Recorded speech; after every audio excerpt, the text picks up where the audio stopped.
Our speaker for this program is Mr. Alan Davidson. Mr. Davidson is from Sacramento, California, but he now makes his home in Los Angeles. This program, The Great Merger, is the result of several years of study which he has undertaken since his return from frontline service in Vietnam, where he proudly served with the famous Green Berets.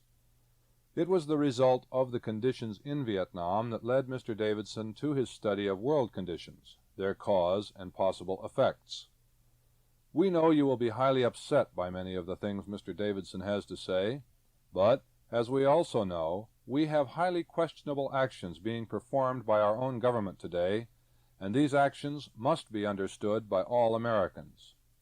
We now join Alan Davidson as he reviews the Great Merger, the United Nations, and the New World Order.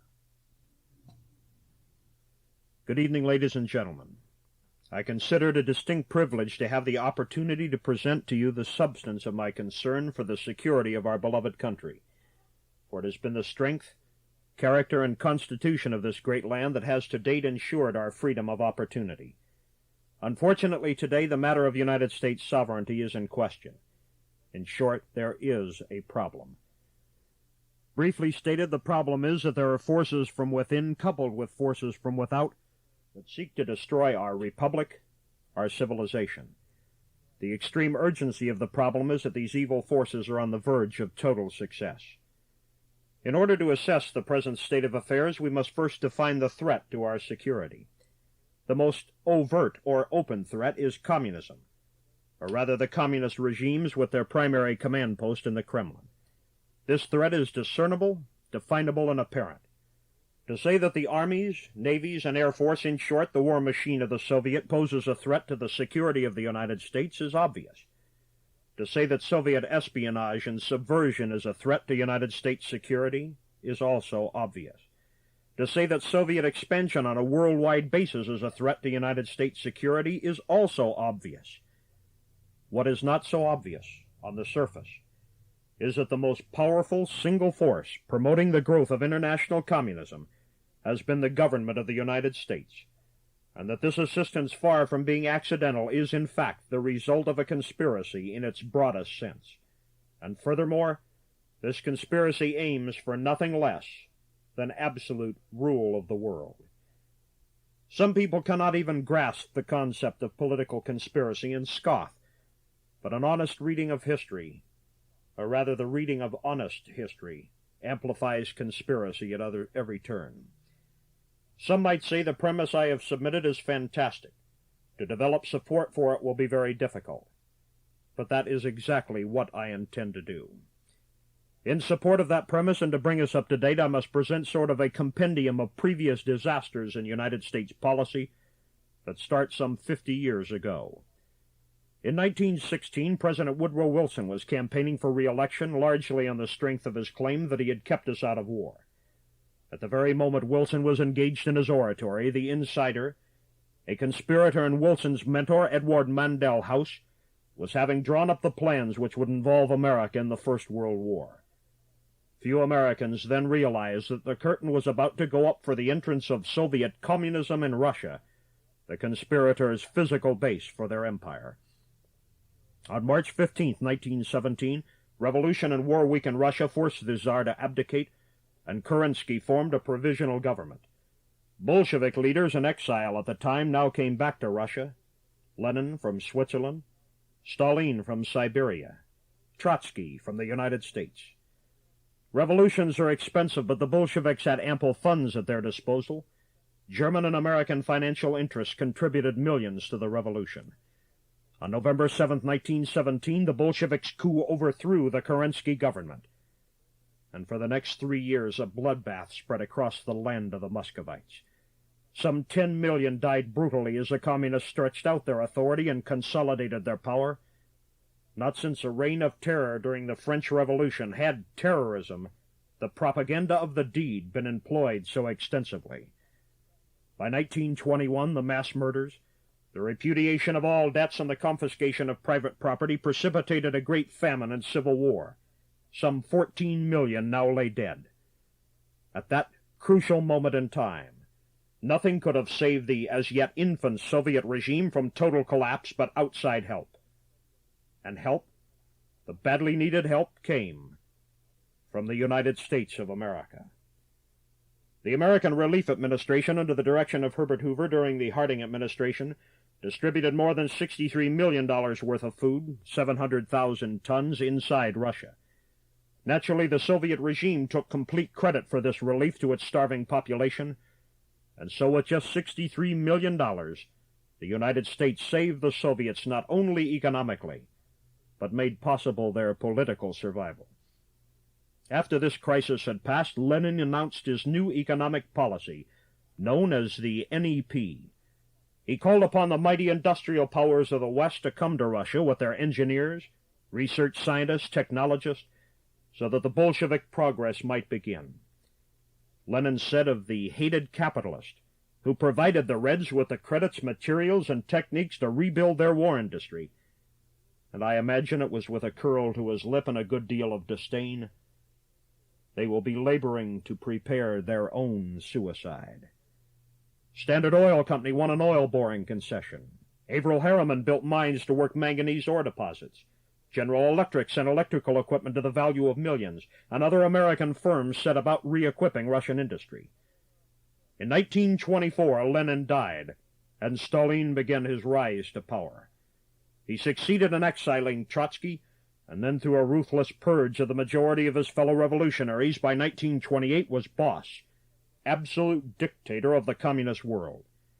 He then launched his famous 5-year plan to change Russia from a primarily agrarian economy into a modern industrial state. To accomplish this change, Stalin needed help, and from the United States he got help. In 1930, the Bolsheviks arranged for the Ford Motor Company to establish the Russian motor car industry. The greatest single undertaking in the 5-year plan was construction of the Magnitogorsk blast furnace, still one of the world's largest. A Cleveland firm contracted to build the complex. $20 million worth of United States technology was obtained for the building of Gorky, the Molotov Works, and the Kim Works in Moscow. These and other United States-built plants still produce almost all Soviet vehicles, from tractors to tanks. The world's largest hydroelectric installation at that time, on the Dnieper Dam, was designed and built by Colonel Hugh Cooper of an American firm. It was a United States engineer who overhauled the gold mining industry, raising Russia's production from the bottom of the list to second in the world. Stalin's crash program of industrialization, his glorification of the state and negation of the individual, produced another great famine and disorder bordering on civil war. Peasants resisting confiscation of their land were killed outright or sent in growing numbers to the slave labor camps in the frozen wastes of Siberia. 10,300,000 persons, individuals, were liquidated under Stalin in the Ukraine. 4.5 million died in Belarusia, 422,000 of the Caucasus. Western businessmen, by now learning that business as usual with the Reds was not paying, limited sources of credit. The Soviet regime was again on the verge of collapse. Help was desperately needed to save their tyranny. Though warned by experts that assistance to the communists now would fasten slavery on the Russian people and preserve communism as a threat to world peace, in November 1933, Franklin Delano Roosevelt granted diplomatic recognition to the Red regime, which opened the doors of world credit to them and crushed any hope of successful rebellion inside the Soviet Union. This move on the part of the United States proved to be a tremendous victory for the communists. It saved them from financial collapse. Perhaps even more important, this step marked the beginning of an alliance between Washington and Moscow, which has grown stronger ever since. That official recognition opened our doors to an ever-increasing flood of communist diplomats, agents, spies, enabling them to set up their espionage, sabotage, and subversive networks despite their treaty promises not to do so. Following American recognition of the Soviets, Stalin now, with his strength in hand, liquidated millions more of his enemies or suspected opposition in bloody purges which lasted until the eve of World War II. World War II. This was actually the next great victory for the communists. Through the Sorge spy ring, and other diplomatic, espionage, and propaganda activities, Stalin and his fellow conspirators had engaged in long and extensive plans for plunging the world again into war. By 1939, the plans were to bear fruit. Stalin actually precipitated the war by encouraging Hitler through the Molotov-Ribbentrop non-aggression pact to invade Poland. While American eyes were riveted on Hitler, little attention was drawn to the Nazis' partner, Russia. While the Nazis took 72,000 square miles of Poland to the west, the Reds took 77,000 square miles to the east.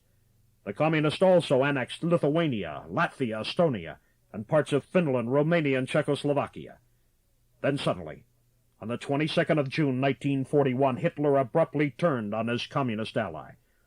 The socialist economy of the USSR could not support armies capable of fighting a major foe like Germany. The Red Army, still convulsing in the throes of the Stalin purges, was weak and unstable. Again, nothing could have saved the Soviets from utter and complete destruction except massive outside aid.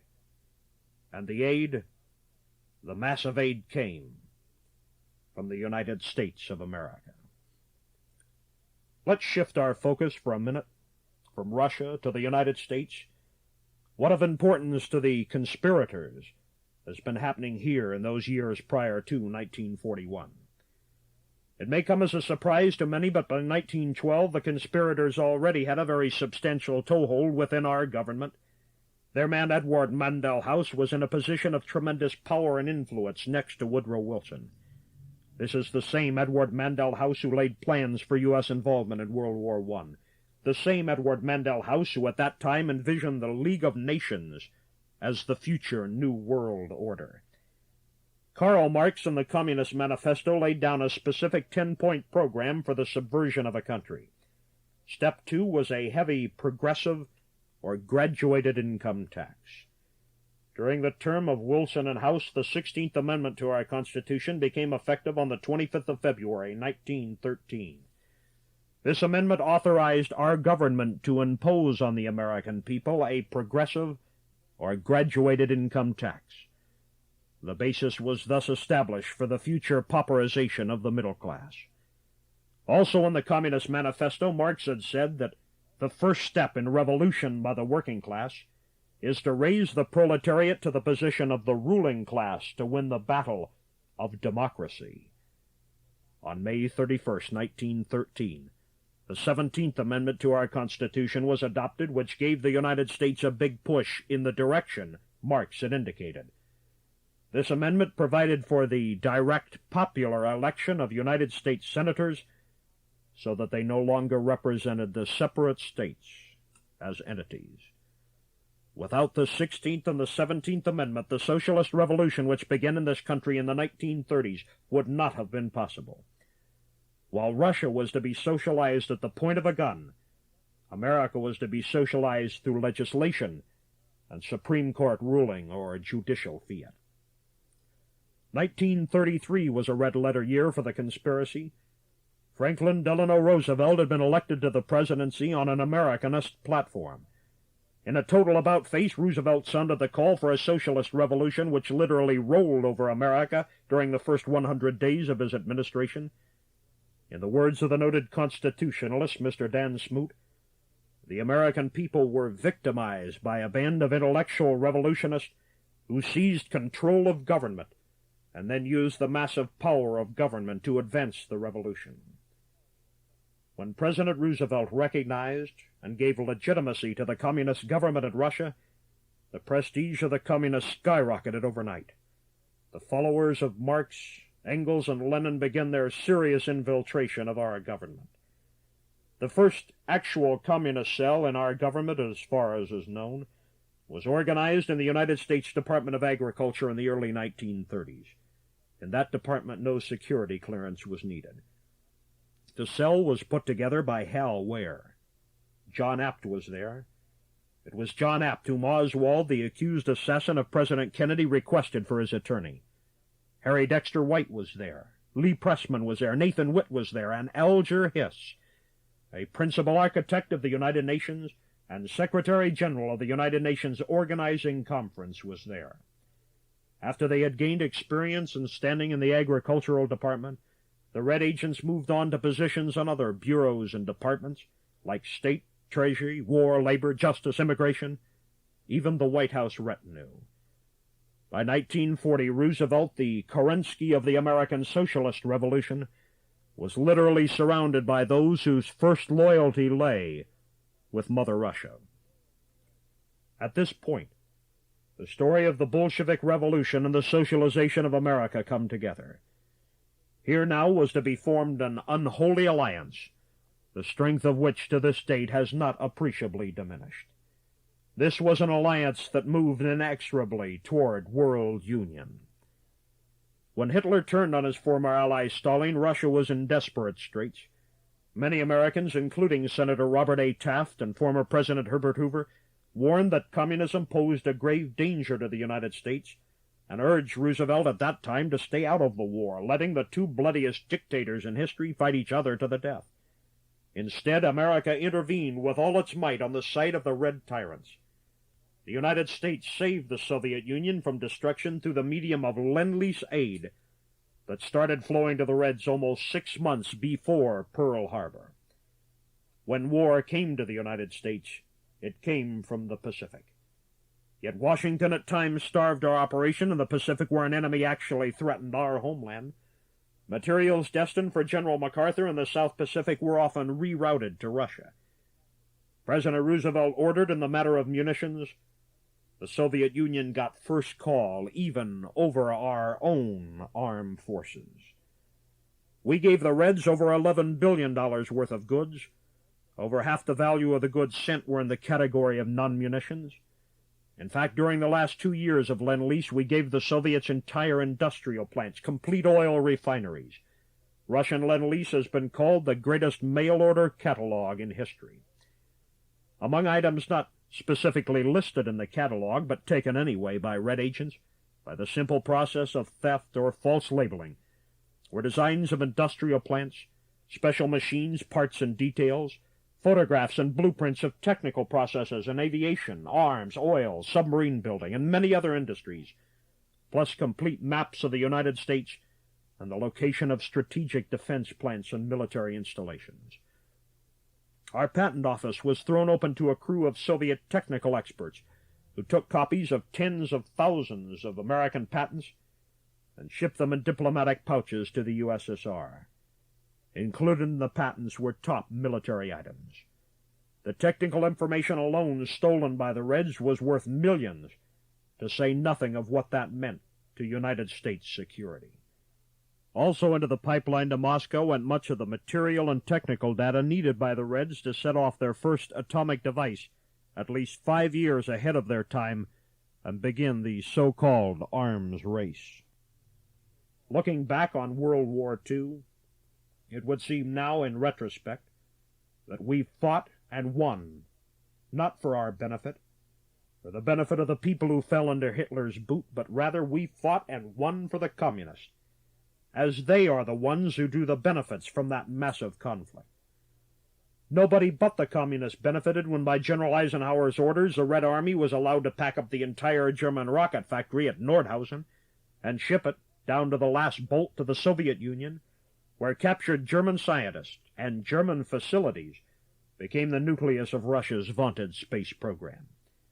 Nobody but the communists benefited when General Eisenhower halted our Ninth Army for some 10 days, just a few hours outside of Berlin, thus allowing the Russians to gain control of the eastern portion of Berlin and all the territories surrounding the city.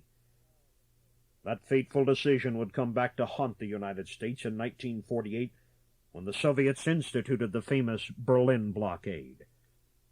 As the curtain came down on the European theater of the Second World War, the United States made no protest against the communists keeping the vast territorial conquests they had made.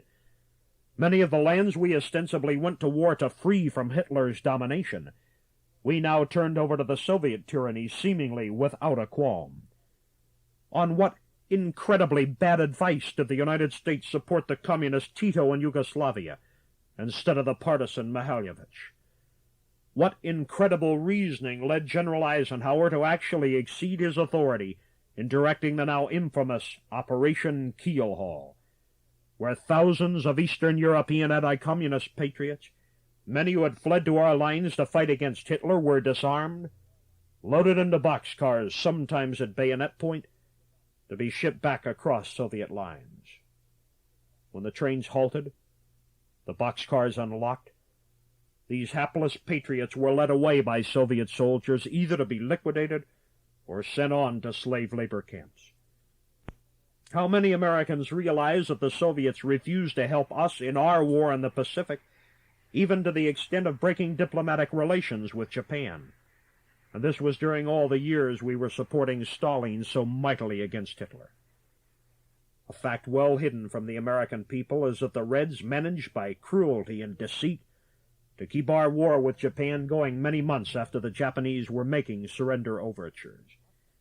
The entire atomic bomb business, which served as a basis for the vast nuclear propaganda boogeyman, this could have been averted had it not been for the duplicity of the Reds. Tragically for the Japanese, they were making their overtures through Russia, where they still held diplomatic relations. Withholding this information and timing things perfectly, 6 days before the final Japanese surrender, Russia entered the war to become nothing more than a receiver of the spoils. The Soviet Siberian armies, equipped and supplied by America, occupied Manchuria and Korea, stripping them of more than $1 billion worth of booty. Many Americans agonized over these turns of events, did not find out till much later that the ailing Roosevelt, with Alger Hiss, the Soviet agent at his side at Yalta, had made the agreement whereby 1. All Eastern Europe with her 700 million freedom-loving people was to be Sovietized. 2. Germany was to be portioned according to the Russian plan. And 3. Russia was given property rights in Manchuria. At the end of World War II, the United States had the greatest military strength and the greatest productive capacity ever possessed by any nation. Tragically, this strength and capacity in the coming years would not be used to maintain or enhance United States security.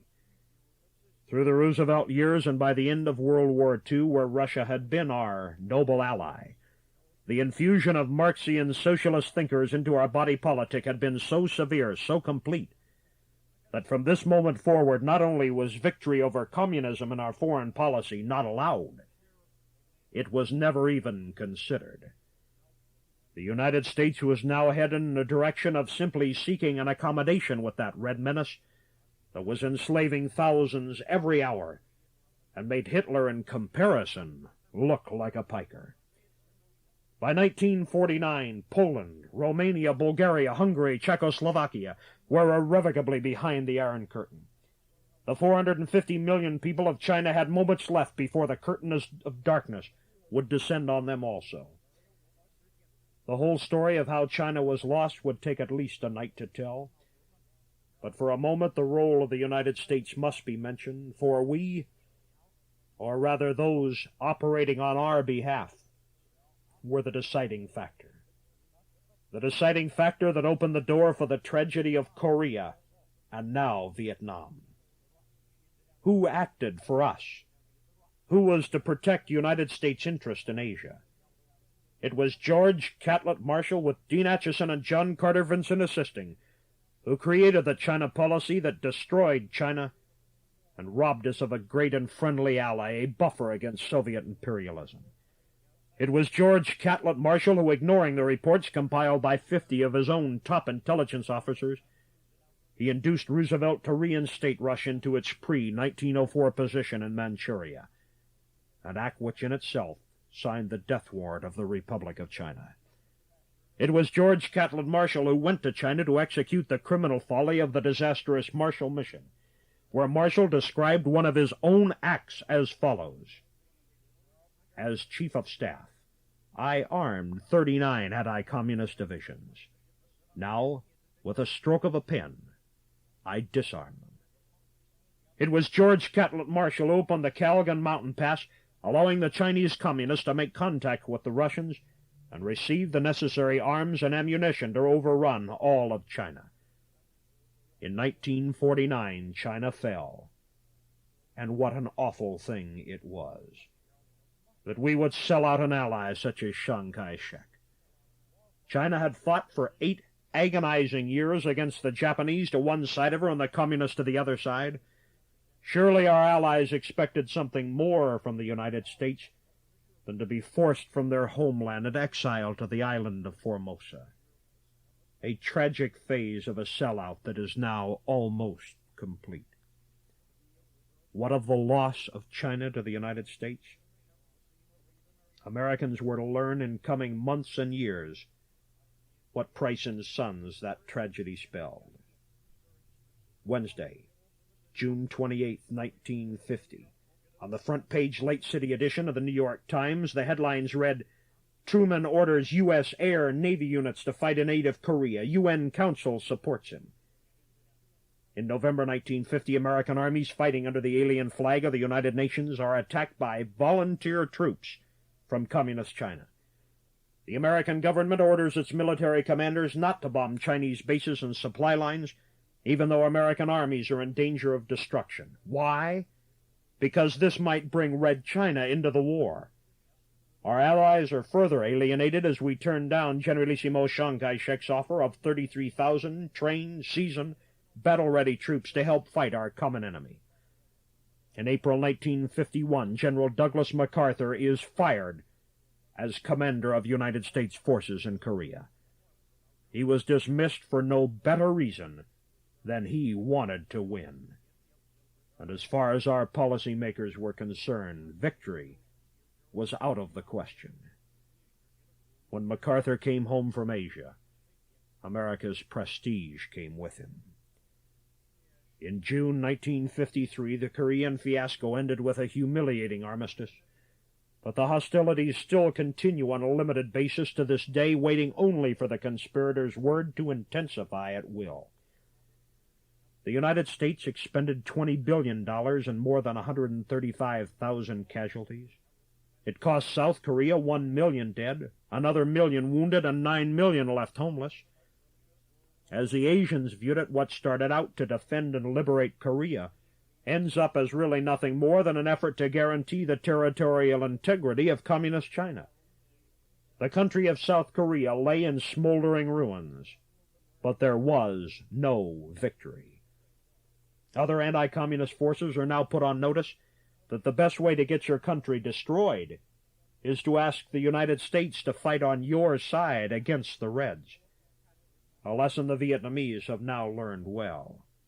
Even the most casual observer of the devastation in South Korea and now South Vietnam must ask the question, if this is the price we ask of our allies, what price do we ask of the enemy? The next event in our compendium of tragedies also takes place in June 1953. Conditions in the Marxian socialist workers' paradise of East Germany have become just too unbearable, and the spark of freedom fans into a flame as the East German people spill out into the streets in rebellion against their Kremlin feudal lords. This defiance of Soviet tyranny was so electrifying to the people enslaved by communism that its reverberations spread all the way to Siberia, inspiring a rebellion among the 250,000 slave laborers in Vorkuta. The Soviets were in bad shape. Just 3 months earlier, their great dictator Stalin had died. The saddle behind Red Square was empty, and the slave empire stood on the brink of disintegration. The Colossus of Marx needed help. Who would help? The United States? Oh, probably not. House and Wilson were gone. Roosevelt and Harry Hopkins were gone. Alger Hiss had been exposed. We knew about the Perlo and Silvermaster communist spy cells in government from Elizabeth Bentley. We were going through the McCarthy bit, and the call was coming up from the bowels of the bureaucracy. There ain't nobody here but us liberals. All the red agents were gone, weren't they? Who was left to help poor Russia? Why, none other than the administration of that reportedly conservative, Republican, anti-communist Dwight David Eisenhower. The Eisenhower State Department, under the tutelage of John Foster Dulles, the Barrymore of the State Department, maneuvered to help keep the anti-communist movement in Germany divided and leaderless until Soviet tanks suppressed the uprising. Then Eisenhower and Dulles gave the Soviets American food to placate the people of East Germany. From the edge of the Iron Curtain to Siberia, the flame of hope flickered and began once more to die. 3 years later it went out, and the wick had turned to ash. In 1956, the people of Hungary revolted. Once again, the Red Slave Empire stood the chance of disintegrating. The Russian communists couldn't even trust their own Russian communist troops. Once again, the supposedly freedom-loving anti-colonial government of the United States came through. Secretary of State John Foster Dulles sent the following cablegram to communist dictator Tito in Yugoslavia. Quote, "The government of the United States does not look with favor upon governments unfriendly to the Soviet Union on the borders of the Soviet Union. Stop. End of telegram." Tito, Moscow's Trojan horse, immediately relayed this message to his superiors in the Kremlin. To Russia, the road was clear. There were nothing but green lights down the track. So Soviet tanks with Mongol troops began to roll. Now, not only had Dulles refused to help, but no one else was allowed to either. From Spain, Franco offered arms. Konrad Adenauer's government in West Germany would let the Spanish planes land for the necessary refueling. Dulles' State Department wouldn't allow it. In fact, Fulton Lewis, Jr. reported that it took Eisenhower's prestige as president to bring enough pressure to bear on Franco and Adenauer. So in Budapest, teenage boys and girls armed with nothing more than buckets of soap suds and cheap pottery dinner plates died and died and died. The extremely pro-Soviet bias that entered our government to a position of prominence during the Second World War has never been dispelled.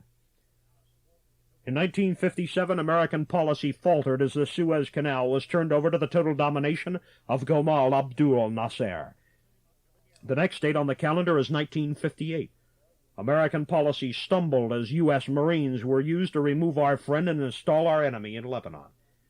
January 1959, American policy collapsed as Fidel Castro became communist dictator of Cuba only 2 years after he and a handful of bearded revolutionaries landed in Oriente province in eastern Cuba. As the 50s came to an end, the United States had compiled a devastatingly consistent record of time and time again betraying anti-communist forces. Since the 1960 decade began, U.S. mistakes and communist advantages have come one on top of the other so fast an accurate historical rendering would take weeks. The Bay of Pigs trap, the Berlin Wall, the rape of Katanga and the Congo, the missile crisis, the Panama crisis, the Pueblo, Czechoslovakia, the reconnaissance plane incident, the non-proliferation treaty, ping-pong diplomacy. If the Kremlin drank a vodka toast to every United States mistake in the last 12 years, Soviet officials would have been staggering around in a state of continual, pie-eyed delirium. We can look back over all our mistakes in foreign policy and come to the conclusion that either these mistakes were the result of incredible stupidity on the part of our policymakers, or they weren't mistakes at all. If stupidity were the cause, and the laws of probability would have dictated that at least some of these decisions would have served this country's interest. It was James Forrestal, a great American statesman, who noted, "Consistency has never been a mark of stupidity." Looking back over the personalities involved in these cases, we realize that for the most part they were brilliant men, hardly prone to stupid acts. I think we have to come to the same conclusion the noted authority G. Edward Griffin did, that these men were not bungling the job, but acting in accordance with a definite, well-thought-out plan, and far from acting stupid. They've been executing that plan with brilliant precision. How utterly foolish it is to bemoan tragedy after tragedy without coming to grips with the most vital aspect of these tragedies, conspiracy. That's right, conspiracy. And simply stated, conspiracy is to combine or work together for a purpose in secret. The purpose, I maintain, is absolute rule of the world. Communism has been in every country a drive for absolute power on the part of a closely knit gang of criminal megalomaniacs. Megalomania, the insatiable lust for power, for control.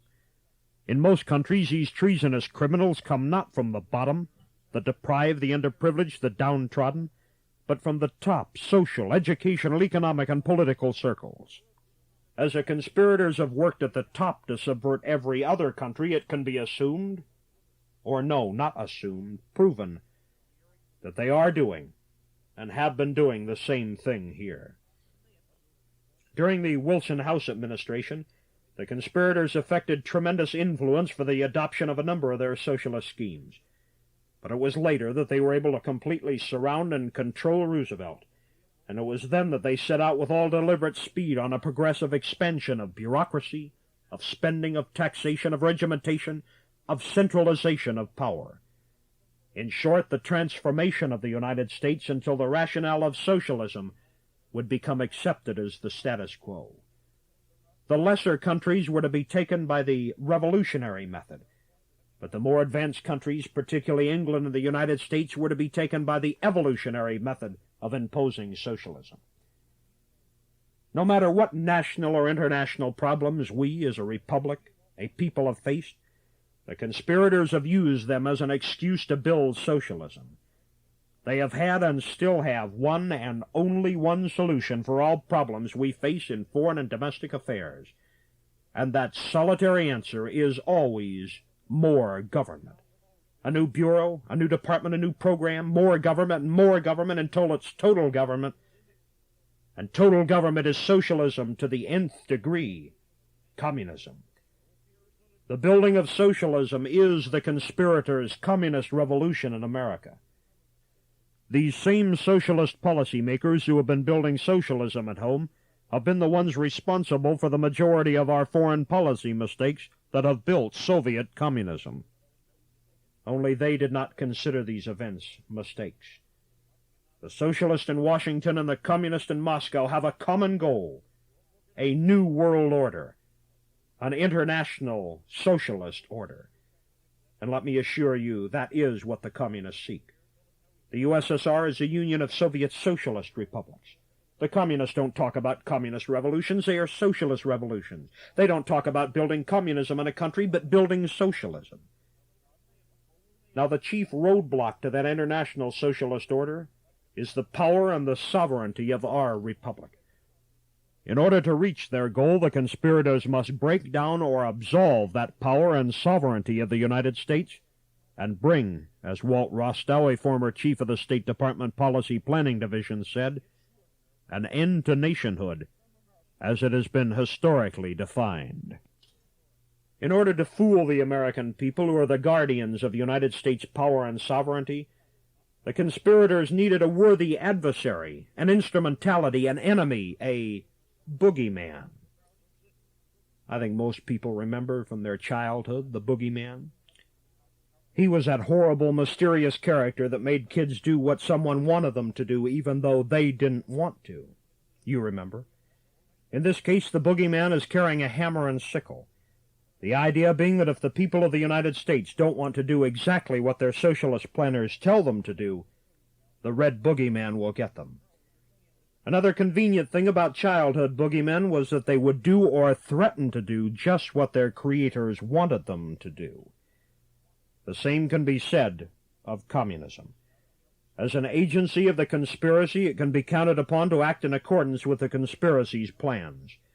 Russia is not the alpha and the omega of this conspiracy, but rather the chief overt instrumentality.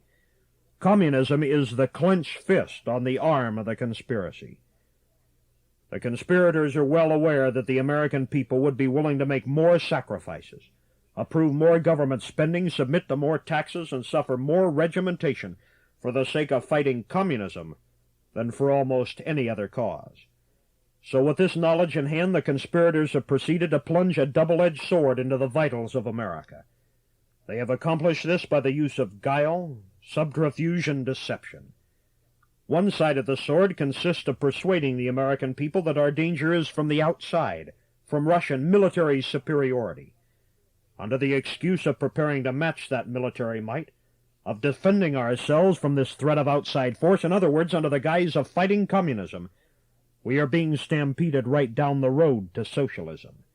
The stampeding consists of greatly expended government spending for missiles, for so-called defense in general, for foreign aid, for every conceivable means of getting rid of larger and larger sums of American money and as wastefully as possible, higher and then much higher taxes to pay for all this, an increasingly unbalanced budget despite the higher taxes, wild inflation of our currency caused by deficit spending leading rapidly toward its ultimate repudiation, government controls of prices, wages, and materials supposedly to combat inflation, and finally all of this culminating in far more centralization of power in Washington. Now the second or the opposing edge of the sword comes into play. This is a constant hammering into the American consciousness of the horror of modern warfare and the beauties and absolute necessity of peace, even if that peace includes seeking a total accommodation with the Soviets. The idea being that it's okay to fight the communists, but not too hard. You don't fight to win because, after all, the communists and the United States have the bomb. And if you actually tried to defeat the communists, then in defense they might use the bomb, and then in defense we might use the bomb, and then presto, the obliteration of mankind and the incineration of the earth through nuclear holocaust. Now comes the conspirators' grand finale in this stage play. If actual victory over the communist world is out of the question because, they say, it would mean total war, and total war in this day and age of the bomb is unthinkable because no one would win and everyone would lose, then they propose we need another solution to peace between nations. In fact, we need the only solution available, or what they maintain is the only solution available. And remember, do what you're told or it's the boogeyman.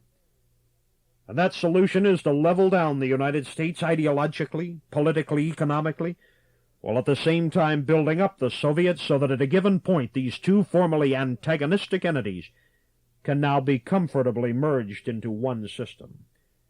And as these two colossal powers merge in this union, they would bring in with them all the lesser powers of the world to form sort of a world union, a new world order, a United Nations, a world government. And when that world government becomes complete, then and then only will we have peace, because we would have brought, as Walt Rostow said, an end to nationhood as it has been historically defined. And Rostow and his leftist ilk maintain nationhood is the cause of war. Ladies and gentlemen, if to some of you that sounds plausible and reasonable, please consider these very valid words from Dan Smoot's book, The Invisible Government. If the world government included the despotic and oligarchic and militaristic and feudalistic and primitive systems of Asia, the Middle East, Africa, and Latin America, it would necessarily become the bloodiest and most oppressive tyranny the world has ever known. The conspirators know that any move toward American membership in any kind of a supranational government is a move toward their objective of a one-world socialist dictatorship. What are the current programs and techniques that are leading the United States into that future rule by the few? How are we moving toward merger? One chief tool of the conspiracy is war. Working behind the scenes in the various capitals of the world, the conspirators manipulated, twisted, turned, plotted, and maneuvered, so that in victory or defeat of military forces on the battlefield, the drive toward world rule continued and grew. The use of a planned or prolonged crisis for political gain is nothing new. It can be dated back at least to the conspiracy of Sparta and the Peloponnesian Wars. To the conspiracy, it doesn't matter so much whether a particular country wins or loses a war, as long as the one-world move is served. Sometimes it's of best advantage simply to have a country at war. World War I was advantageous to the conspiracy, for out of the resulting chaos and confusion, they were able to establish their agency, Soviet communism. World War II's benefits to the communist powers I discussed earlier. Korea accomplished numerous things for the conspiracy, not the least of which was getting Americans conditioned to the role of the United Nations, taking the word victory out of our vocabulary, demoralization of our armed forces, establishing China as a major power, dropping American prestige to a new low, and other various benefits to the Reds, too numerous to fully detail at this point. Now and for the last 10 years, the United States has been involved in a war that our fighting men could have won and should have won long ago, but are not allowed to win. It is a war run by intellectual megalomaniacs, totally disregarding the first law of war, which is to preserve ourselves and destroy the enemy. It is a war where our policymakers have reversed the dictum of von Clausewitz and every military theorist after him, that the object of a war is not merely to kill, but to impose your will on the enemy. It should be apparent now, even to the most casual observer, that it was never even intended that the United States should win a war in that hapless country. My personal conception of the whole scene, both as a civilian and as a soldier who served in Vietnam, is that most Americans at home and the entire military in Vietnam are being outrageously deceived and used to effect a monstrous gambit of international proportion. The deployment of troops in Vietnam, the attitude of the people here at home, will be manipulated like inanimate pawns to serve that gambit. The war in Vietnam will take as long and cost as much in human misery as the chess master's decree. I think much further discussion of that war at this time would only detract from the overall message I want to present. So for a summarization of that war and to move on, let me list what I feel are some of the major effects of that war and gains for the conspirators. It destroys or weakens the overall morale and the will to resist of the American people. It is wrecking our military strength by slow attrition, destruction of morale, early retirement of professional soldiers, and sheer disgust on the part of those who must fight with not one but both hands tied behind their back. The war causes acute demoralization among other anti-communists anywhere in the world who still look to the United States for leadership in the fight against communism. It spends our nation into bankruptcy by being a financially costly war. Inflation increases. It divides Americans into separate and often hostile camps. It strengthens the conspiracy's premise that victory against the communists is not only impossible, but undesirable. It strengthens the propaganda power of nuclear blackmail by fear of escalation. And it develops blind support for increasing federal power grabs. These are the major points of prime interest to the conspirators. These and these primarily. I have stated that war has been a tool of the conspiracy. Another of the great tools of the conspiracy is the use of treaties as a means of building up socialist and communist countries while diminishing the power and prestige of the United States.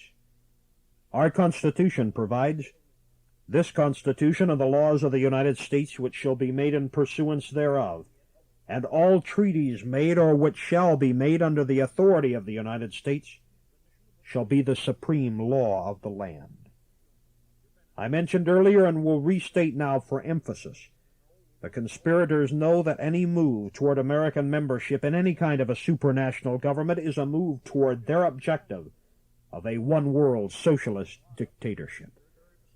The biggest treaty step taken by the United States toward one-worldism was the establishment, under the guidance of Alger Hiss, Molotov, and other communists or conspirators, of the United Nations.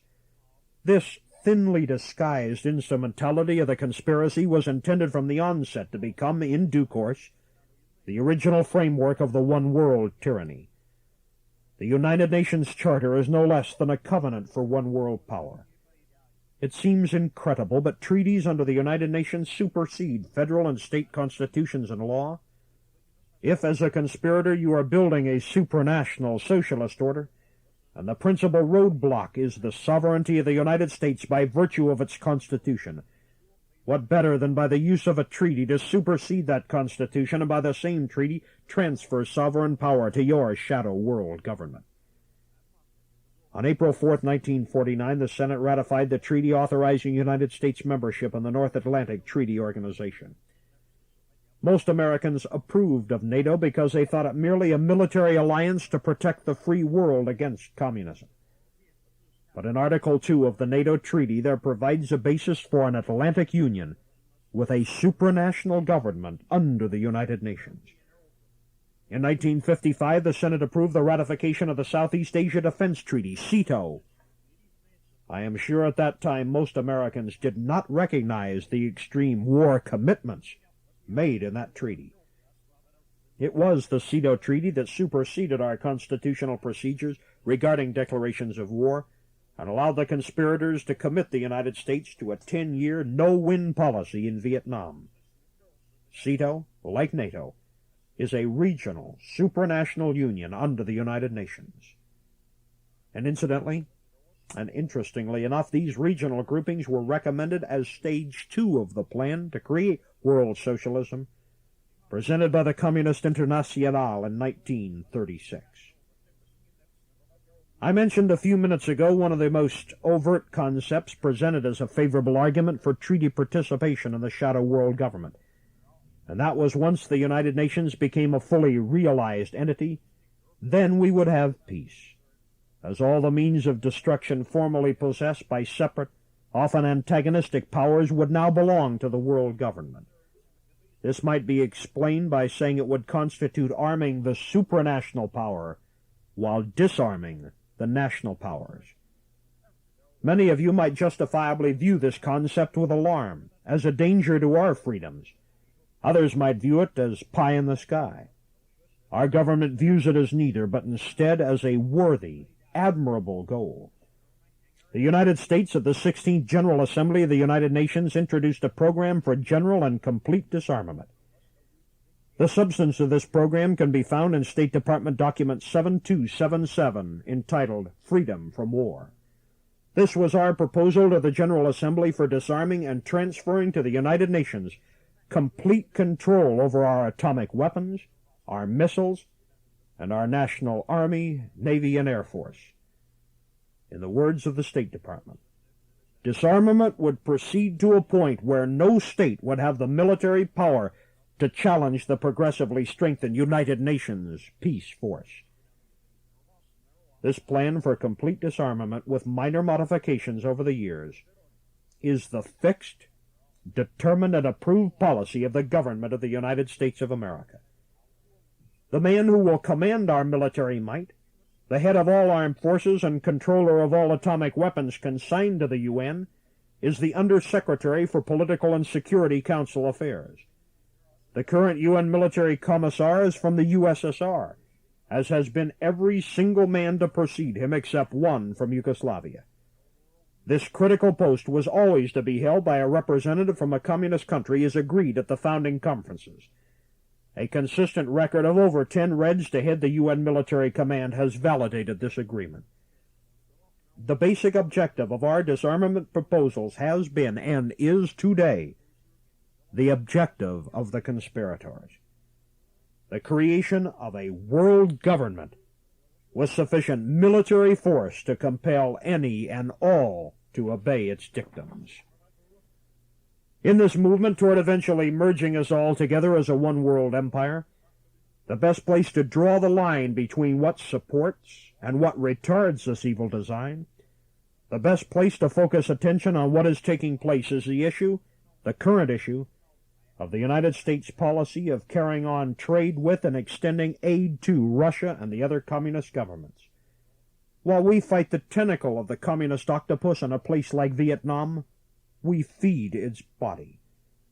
Some supporters of the red trade in Congress justify the subsidizing of the communists by claiming that it helps our chronic balance of payments deficits. Yet these same congressmen continue voting to pour out billions of dollars a year in foreign aid giveaways, one of the real factors in the balance of payments deficits. Other supporters of this trade policy maintain that it is intended to encourage national independence and open societies in the communist world, to pull nations away from Moscow's domination. Francis B. Stevens, who for years was head of the State Department's Eastern European Division, has stated that the policy of attempting to detach captive nations from the Soviet was abandoned at the time of the Hungarian Revolt. The Hungarian Revolt, that was back in 1956. The idea of the decentralization of communism was thoroughly discredited by the Russian invasion of Czechoslovakia. Other supporters of red trade insist that it's necessary to build bridges of understanding to the red nations.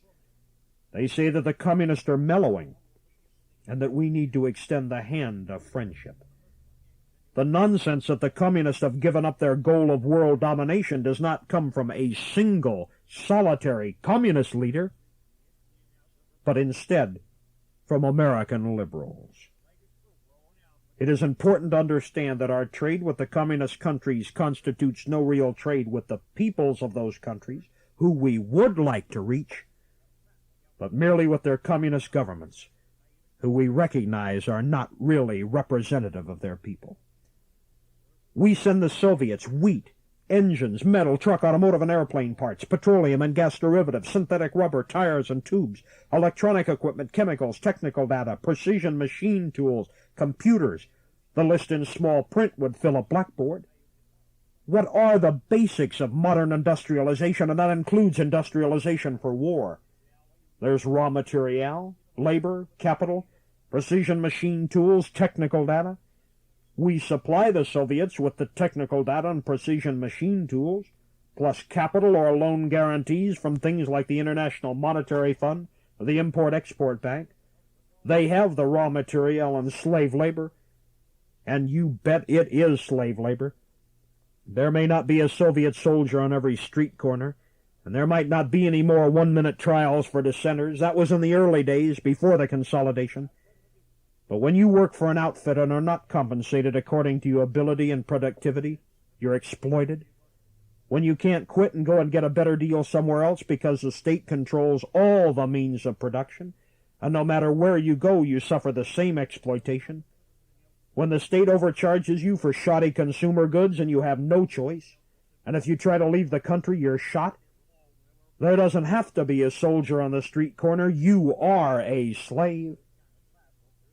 Now, for these critical, crucial, vital, strategic items we ship to the Soviets, what sort of critical, vital items do we get in return? Well, we get canned hams from Poland, lollipops from Czechoslovakia, and prunes from Yugoslavia and Bulgaria. It's interesting to note the many foodstuffs coming from the communist countries that we've been shipping wheat to because their people are starving. Obviously, the United States consumer dollar is worth more to the red masters than the welfare of their slaves. Our aid to the communists is a betrayal of our fighting men in Vietnam. We find ourselves at war against ourselves. We are, in essence, financing and equipping both sides.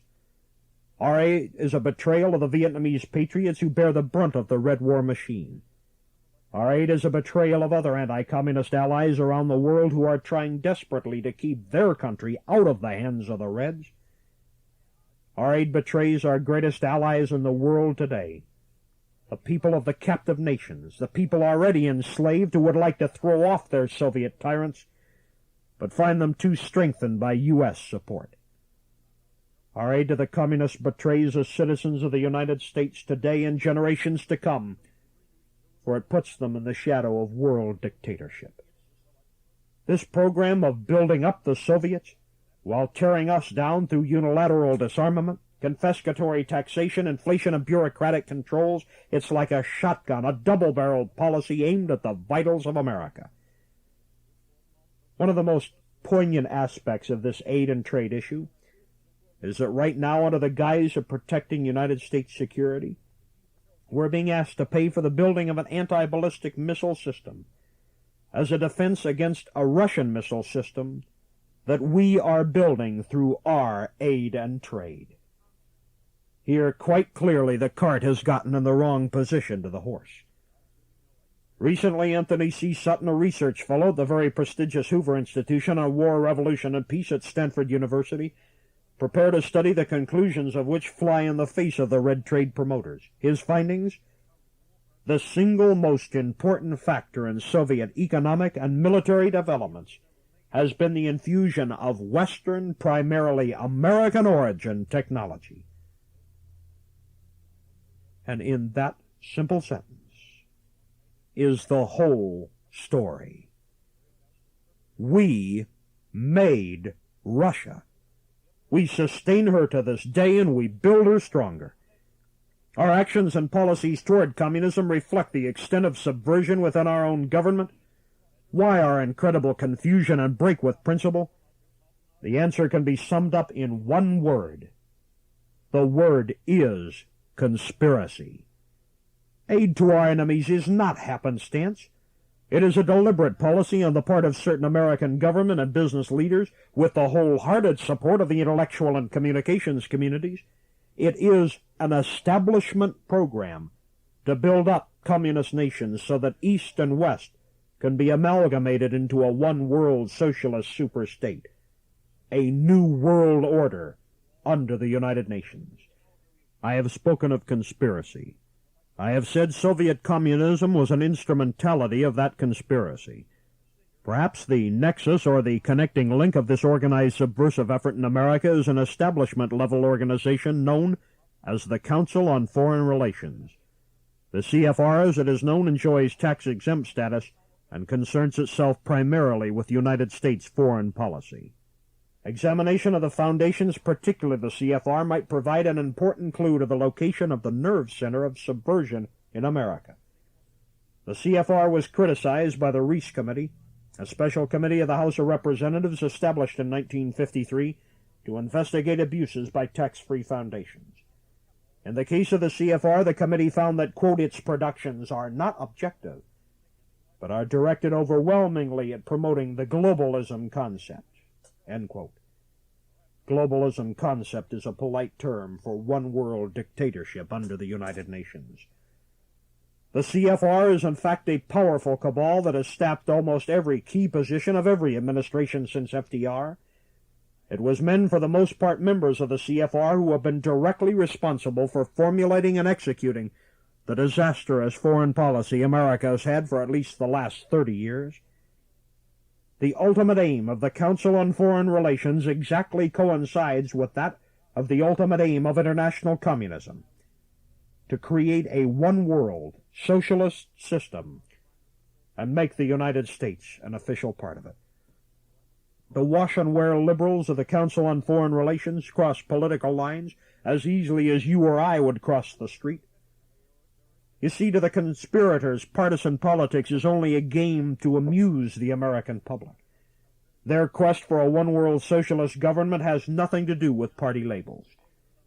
It should be readily apparent to anyone who examines the record that our policymakers of today march to the sound of a far different drum than the one that beat at Lexington, Concord, Trenton, or Valley Forge. The conspirators glorified George Catlett Marshall and Dwight David Eisenhower. They defended Alger Hiss. They supported Stalin, Tito, Mao, Ho, Fidel, and Che. But they laughed at Martin Dies. They hissed J.B. Matthews. They ridiculed Whittaker Chambers. They denied Major George Racy Jordan. They stopped General George S. Patton. They ignored Arthur Bliss Lane. They crucified Senator Joseph McCarthy. They fired General Douglas MacArthur. They scorned Robert Welch. They killed James Forrestal. But all that those men have said has now come to pass. Be it socialization at the point of a gun, or socialization through legislation, the revolutionary or the evolutionary, the end result is the same, and that is the loss of individual liberty. If we keep doing what we have been doing, and the conspirators keep doing what they have been doing, then the end result will be assured. United States security will be only a dim whisper in the memory of Americans, and the United Nations' New World Order will be the harsh reality. Our enemy is not ideological. The conspiracy is not a political party or a military organization. Communism is wholly the product of this conspiracy, a gigantic conspiracy to enslave mankind. What can be done? Many are under the erroneous impression that it's too late, that we are facing some sort of a wave of the future. The truth is far from that. What we face is not so much subversion from below. Those who really count are those who direct the subversion from above. the key conspirators at the top in education, labor, religion, business, government, communications, banking, and the foundations. It is subversion from above that threatens to destroy the United States. It does not come from large numbers, but from the influential few. To propose the answer is simply to replace these men. That at first seems simple enough, but so casual a statement belies the nature of the problem. These men got where they are by subtle means, by the deception of words, by promises, and then by deeds that compromise their promises. These men have succeeded to date because not a sufficient number of Americans were aware of their plans and duplicity. The American Bar Association pointed out in a report on the communists, and I would like to paraphrase their conclusions to include the conspirators in general. The greatest asset the conspirators have at the present time is world ignorance of their tactics, strategy, and objectives. I'm not going to speak in superlatives or render vague platitudes about getting involved, or being concerned, or being an American. I am simply going to describe as best I can a program to follow for the task that lies ahead. The security of our home, our families, our state, our nation, our very civilization depends now on what you do. Of course, the primary things that I would like to see are, for instance, to get the United States out of the United Nations and the United Nations out of the United States.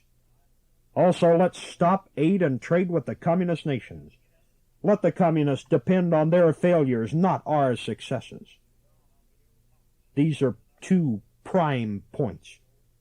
But I think the best way to accomplish these things are, number one, the first thing you can do is to better inform yourself. Make yourself aware of the aims, plans, goals, and tactics of the conspirators. To know a name is not so important as to understand an act. If you gain knowledge of the certain fundamentals required by the conspirators to reach their goals, and you understand how these fundamentals are diametrically in opposition to the principles that form the foundation of our republic, then you can deny these options to the enemy. Ladies and gentlemen, each one of you may only be one person, but one man with courage and the will to win makes a majority. The second thing that you can do is to inform others. Our job is not to unsell a majority from something they want or think is good for them, but to enable a preponderant majority to resist and to refuse something they do not want. You have got to make the information you have available to your friends, neighbors, and relatives so that they have what is necessary to make responsible decisions. And three, join with other like-minded Americans in an organized activity to multiply your effectiveness. An organization doing a very fine job in the field of informing people is the John Birch Society. The people of the John Birch Society think that Americanism should again come to mean and to be a positive, forward-looking philosophy, a design and example of social organization which very boldly and confidently offers leadership along the one hard but sure road to a better world. That one hard but sure road is best described by saying less government, more individual responsibility, and with God's help, a better world. The question and answer period this evening, I hope, will be short because if you have questions, read. If you have more questions, then read more. And if you still have questions, then read more. And if you have no questions, you have no excuse for doing nothing. Please don't let this republic die because you did nothing. When I was in the Army, there was an outfit down at Fort Bragg, North Carolina, that had as its motto, "When the going gets tough, then the tough gets going." Well, ladies and gentlemen, right now the going is tough. So let's get going and get us out.